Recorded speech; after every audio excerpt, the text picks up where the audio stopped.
Hellotion, my friends, the Heinz Honey and Almond Cream program. Vote for Gracie! Vote for Gracie! Vote for Gracie! Vote for Gracie! Vote for Gracie! Starring George Burns and Gracie Allen with Frank Parker, Ray Noble and his orchestra, and Truman Bradley speaking. Vote for 100 million songs and tries to can't go wrong. Vote for Gracie! Keep voting all day long. Presenting our presidential candidate who just flew back from Washington, where she was the honored guest at the Women's National Press Club's annual dinner, Heinz Honey, Gracie Allen.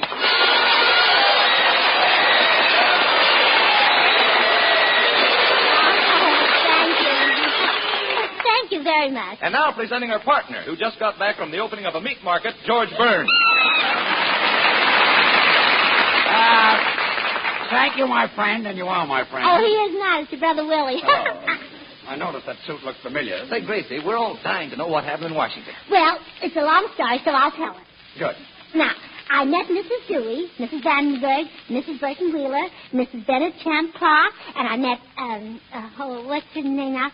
Oh, my nuts. Does she live in Washington? Yeah, in a big white house. Mrs. Roosevelt? Yes. I thought so, yeah.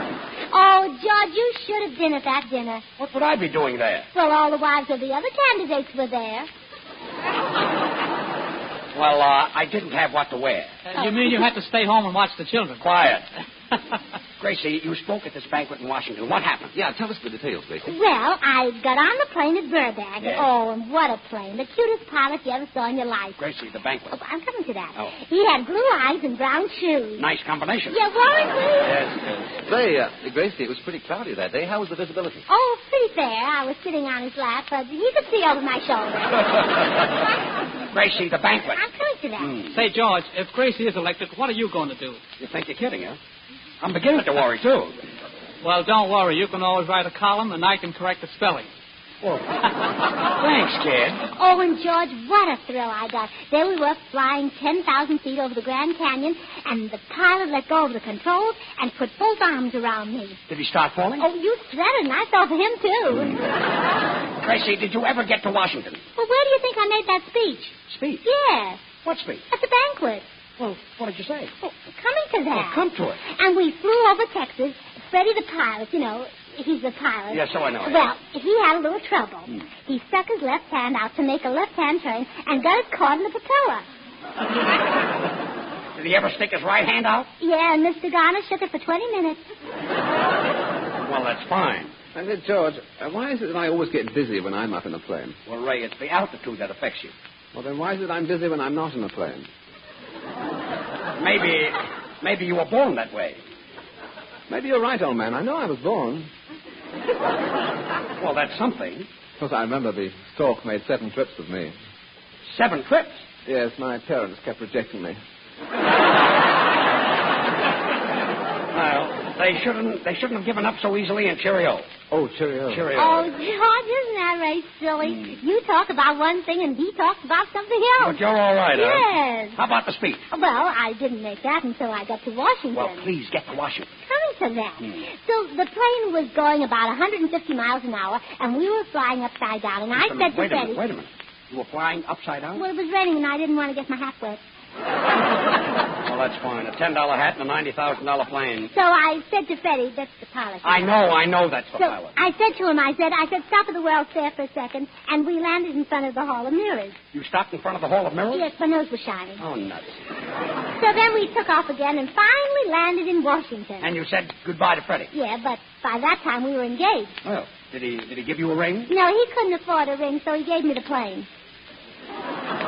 Well, wear it in good health. Oh, thank you. You're welcome. And when I got off the plane, there were a lot of photographers there. What happened? Well, I took their pictures. What about the newspapermen? I interviewed them, too. Did they ask you anything? Did they? They kept firing questions a mile a minute. Well, what do they want to know? Whether Myrna Law has really got red hair. And did you tell them that Hetty Lamar has a 20-foot fence around her house? Yeah, and they couldn't get over it. Lots of things I can't get over, too. Say, George, when Gracie goes to Washington and you're off the radio, don't worry. Who's worrying? Well, stop biting your nails and I'll tell you. They're not my nails. No. No. And they're not even his teeth. No. Quiet. I had to open my mouth. I say, George, when Gracie's elected, you'll be the first gentleman of the land. Well, you don't know what that means to me. And, George, as Postmaster General, I'll be glad to give you a job. Thanks. Why, you're practically one of the family. I'll make you a letter carrier. A letter carrier? Yes, brother, when she's president, you'll be left holding the bag. Yeah, I can always get a job. I could try and... Hey, Frank, what's a letter carrier pay? Oh, $1,800 a year and all the stamps you can eat. Oh, goody, a thing like that, Frank, will stick to a man's ribs. Say, Gracie, you went to Washington and met Mrs. Roosevelt and other important people. We're all dying to hear about it. Oh, I'm coming to that. So after we left the airport, I got into an official car and rode down Pennsylvania Avenue. And I was greeted by a man in a beautiful white uniform. So? So I bought a good humor from him, and You I kept bought a good bowing and humor? smiling. Oh, yes, and I kept bowing and smiling to all the people, and the Republicans kept throwing confetti out of the window. Well, that's nice. And the Democrats kept throwing it back. Well. They wanted to keep the streets clean. Yes. Oh, George, the street cleaner job pays $1,300 a year. Will you go away? Will you go? You know, Gracie, I wish I were with you in Washington last week. Oh, so do I. Must have been thrilling. I'd have given anything to be there. Really? Oh, rather. I love good humor. Gracie, did you ever arrive in Washington? Oh, I certainly did. I finally got to the Willard Hotel where the banquet was being held. And who do you think I met at the door? Who? The Secretary of the Interior. The Secretary of the Interior? Yes, and we had a couple of X-ray pictures taken together. Well, I hope you remembered to smile. And here's Truman Bradley, who will show you how to beat a certain skin game. Take it, Truman. Wash day is certainly hard on your hands. Harsh cleansers and hard water and raw wind when you're hanging things on the line certainly do make your skin look red and chapped. So for real comfort, keep a bottle of Heinz Honey and Almond Cream near the laundry tubs. Oh, Truman, you don't have to sell me on Heinz Honey and Almond Cream. Remember, I'm Heinz Honey. Thank you, Gracie. Oh, I use it all the time with my strawberries. Come on, Frank. Smooth Heinz all over your hands, arms, and wrists before you start and the minute you finish washing. Right away, good creamy Heinz soothes your tender skin. Heinz is really the quick comfort lotion. Extra creamy, extra softening, and it contains 2 vitamins, A and D. Every creamy drop of Heinz helps ease away that rough, sandpapery look, coaxes back a smoother, more comfortable feeling to your hands. You can get Heinz Honey and Almond Cream at any toilet goods counter. The big dollar size is economical for family use, while the 10, 25, or 50-cent size is handy for your laundry shelf. Remember Heinz, H-I-N-D-S, and use it faithfully for softer, prettier hands. Now, Frank Parker. Thanks, Drew. Tonight I'm singing a song written by Harry Warren, a young chap who's made it a habit to write hits. Beautiful ballad entitled Summer Night. Summer night, starry skies, you can see my sweetheart with 1,000 eyes. Why have I only two to behold 1,000 charms I idolize?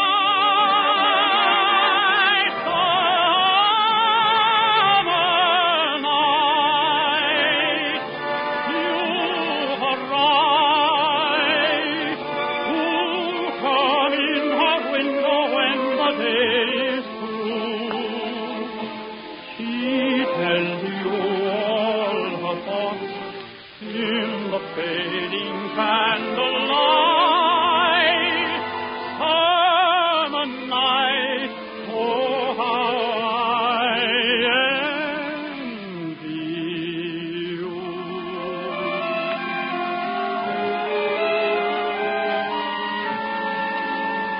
Why am I so jealous of the moon? Jealous of a summer night in June?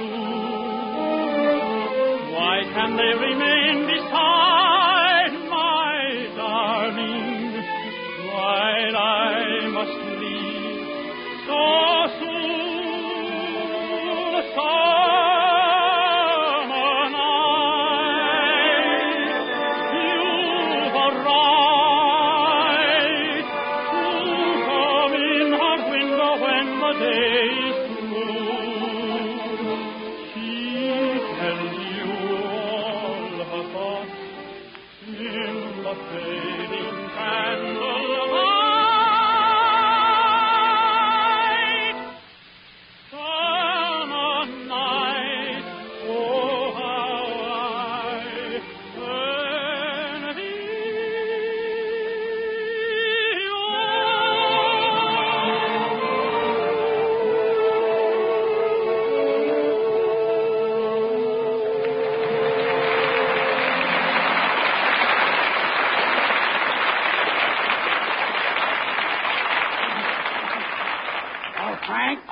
that was grand. You're just saying that because you think I'm wonderful. Well, Frank, you are wonderful. Let's go steady. Oh, go away. Isn't Frank Parker cute? Yes, it's a little dreamboat. He'll be the first Postmaster General with mail pouches under his eyes. Well, never mind this talk. When you got to Washington, did you make a speech, and what did you say? Yes, Gracie, get to the point, will you? Oh, the speech. Yes. Well, I was sitting on the dais in this big banquet hall, and when Mrs. Rostock got through speaking... Gracie, did you meet a lot of people? Oh, everybody. And when she got... Did you shake hands with them? Well, certainly. And when she Could got... you tell which ones use Heinz honey and almond cream? Oh, sure. All of them had lovely hands. Truman, I finally got Gracie where she's telling about her speech, and you're interrupting her. Well, what are you getting excited about, George? How long can it take? I'm not talking about the dollar size. I'm only talking about the 10-cent bottle. Oh, well, that's different. Gracie, what happened after Mrs. Eleanor Roosevelt's speech? Well, they kept applauding and applauding and applauding, and there was nothing I could do but get up and talk. What? They were applauding for her, so you got up and spoke? Oh, sure. It was one of the biggest moments of my life. Well, if I hadn't been there myself, I wouldn't have believed it. Imagine me in Washington when the most important women in the country were gathered. There they were, hanging on to every word I said, and me trying to hang on to my salad. Oh, what a night. I'll never forget it. Why, it was wonderful. Just picture it. This is exactly what took place. Wasn't Eleanor Roosevelt charming when she made her speech? It was simply wonderful and so down to earth. Look, Gracie Allen's getting up to make a speech. Madam Chairman, members of the Women's National Press Club, Mrs. Roosevelt, and other honored guests. I hope you'll pardon me for reading my speech, but you see, I have to. Otherwise, how will I know when I'm through? Well, I'll just call you girls because I hardly know you well enough to call you ladies. So, girls, please don't expect me to tell you why I'll be the best president we ever had. There are too many obvious reasons why, and anyway, I'm too modest. It wouldn't be good to talk about politics either. I'm afraid you women couldn't agree with my opinions any more than you can with your own. And I certainly can't talk about the other candidates with so many of their wives here. There's no sense about talking about clothes because none of us can buy any till the campaign expenses are paid for. And as far as I'm concerned, I can't even charge them till I find out whether I'm going to be elected or working for a living. So I guess I'll just have to wind up talking about men and why they should be repealed. Now, don't think I'm patting the men, but it's time we had a woman president. Millions of people tell me that. Well, maybe not millions, but thousands, or anyway, hundreds. At least my sister Bessie told me that. So what's my opinion against millions of people? So, of course, I won't be the first woman president. I'll be the first woman who's president officially. That's all. Now, we've been having unofficial women presidents ever since Martha Washington let George take all the credit. And in those days, there wasn't any Seattle to fly to, so she just ran the candy shop on the side. Where was I? Oh, yes. It's time we girls get together and go places. And why shouldn't we do our backseat driving from the front seat? Why are men the only ones who can get suits with 2 pairs of slacks? Because it's a man's world, that's why. You're absolutely right. Why, just the other day in Hollywood, a Scotchman he was in kilts and he got on a streetcar and an old lady in riding pants got up and gave him her seat. That's what this man's world is doing to us. But on the other hand, women will admit men aren't a total loss. Why shouldn't we? We're just as broad-minded as men, no matter how stubborn and narrow they are. Why, I'll be the first to give a man credit when he's done something really big, no matter how small it is. Even a man who gets to be president is surprised. His mother knows he'll be president before he's born, but he's never sure of it till he hears from Mr. Farley. And to show you this is a man's world, just before dinner, Mrs. Burton Wheeler was telling me about her husband. On top of all his campaign worries, his chickens are a big problem. She says Mr. Wheeler's rooster has been lying awake nights trying to figure a way to produce better eggs and more of them. Then in the daytime, the rooster is so tired, the hens have to wake him up to crow about the eggs that they have laid. But our day is coming, we hope. Women in all walks of life know what time it is, even if they're a little late in getting there. And you wives know what's going on, even if you can't prove it. And, it would be wonderful if men and women could play 50-50. But how can they? Half the time the men think they're right. Now, why can't men and women be as friendly to each other as women are? Take two women. There you've got the most beautiful friendship in the world as soon as they find out they both hate the same girlfriend. and that friendship can't be broken till they find out they both like the same boyfriend. Well, I guess it's our own fault. We spoil men. Well, we shouldn't say men are just grown-up boys. It's bad for the men and very discouraging for the boys. On the other hand, how can you resist a man who does sweet, considerate little things for you? Like Mrs. Dewey told me about her husband. Only last month, while she was carrying his armchair over to the window, she dropped her handkerchief and he picked it up for her. Now, you know, it's things like that that make men worth living. So, in conclusion, girls, I can't actually promise that electing me will make men any better, but don't forget this. The most annoying thing about men is that they're so hard to catch. So, girls, with me in the White House, you'll at least know where to look for them. Thank you.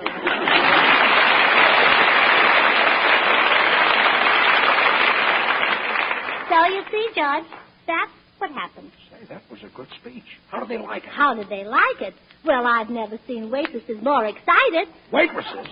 What about those important women? Oh, they'd gone home. You mean you made the speech after they left? Well, you know me, George. I'm strictly an after-dinner speaker. Well, that's all I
Gracie, you're wanted out here on the telephone. Omaha's calling. You better hurry. It's a long distance. Oh, no, it isn't. The phone is right out here in the hall. I'll be right back. Did I hear correctly? Was that a call from Omaha? Well, it might have been, George, but we thought we were playing Woods Could I But Kiss Thy Hand, Oh Babe. And I thought it was Dipsy Doodle without the dips. Oh, by the way, George, I may not be at rehearsal next Tuesday. You see, I'm taking swimming lessons. Swimming lesson? Yes. And you see, old boy, it'd be quite embarrassing for the Secretary of the Navy to be drowning all the time.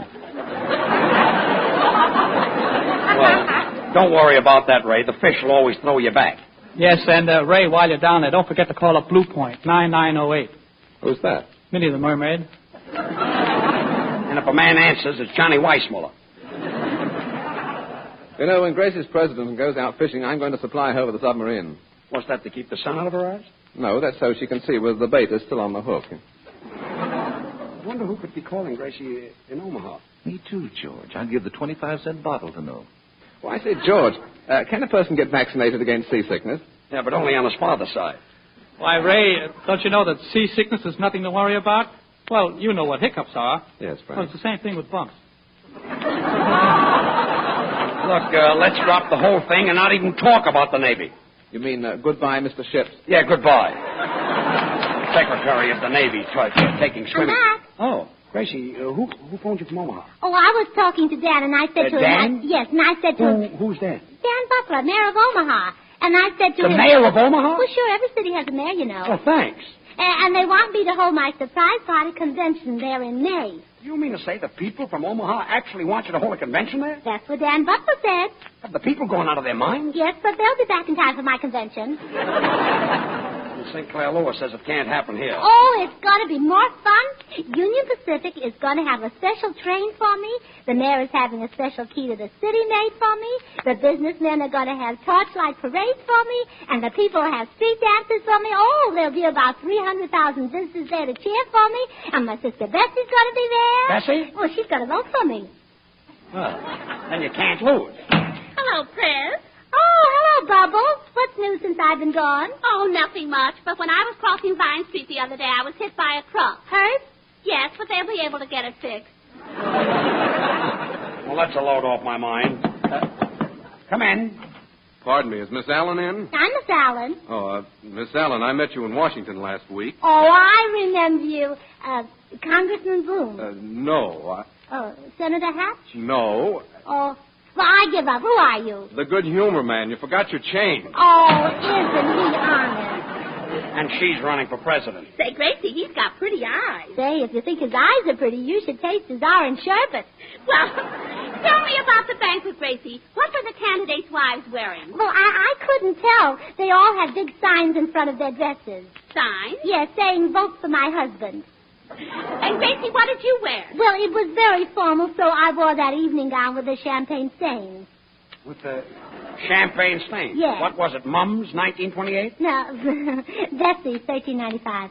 That's the beer barrel polka dot dress. Yes. Oh, it must have been a thrill meeting and talking to those famous women at the banquet. Oh, it was. I had the nicest conversation with a congressman's wife, and she was telling me about her children, and I kept asking her to pass the salt. Well, that was a smart piece of conversation. Yeah, well, I had to ask her 6 times. Even those congressmen's wives won't pass anything.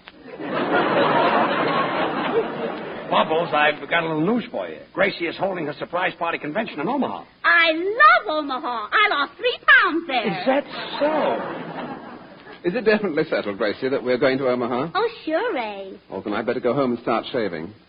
Shaving? The convention isn't for 2 months. Is it going to take you that long to shave? Or maybe longer, George. There's no blade in my razor, you see. Oh.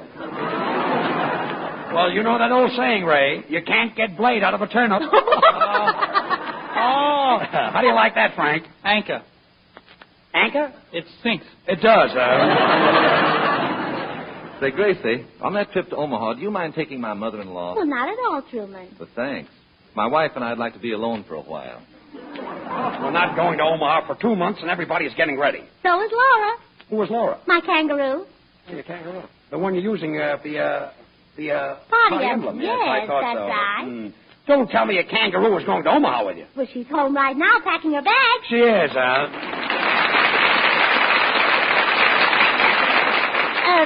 George wants me to do my campaign song again on account of he sings the chorus in it. Vote for Gracie. Vote for Gracie. She's the best little skipper in the land. Vote for Gracie. Vote for Gracie. Won't you please give this little girl a hand? That's me. Even big politicians don't know what to do. Gracie doesn't know either, but neither do you. So vote for Gracie to win the presidential race. 100 million strong. That's right, you can't go wrong. Vote for Gracie. Keep voting all day long. Keep voting all day long. Keep voting all day long. Fill up the ballot box. Keep voting all day long. Gracie, Gracie, run, run, run. My friend, are you for Gracie? Well, thanks. Would you like to hear Frank Parker sing my song? Ho, ho, ho, Gracie. Oh, Figaro, Figaro. Oh, Gracie.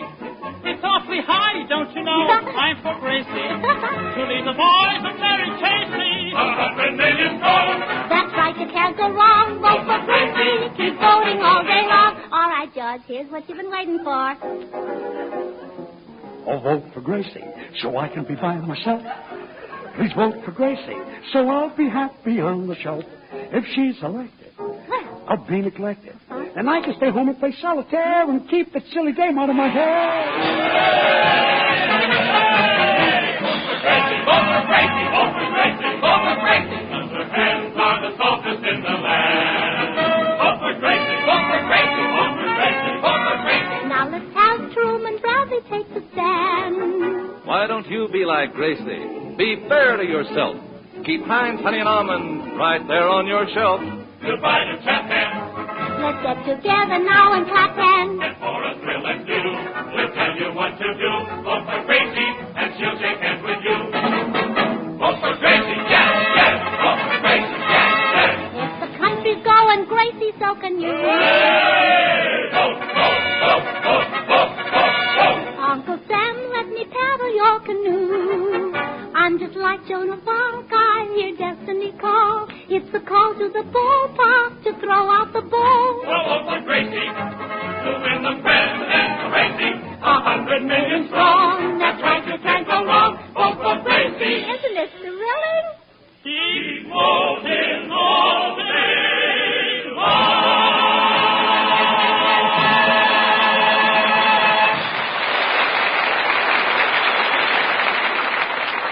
Would you like a copy of Gracie's campaign song, Vote for Gracie?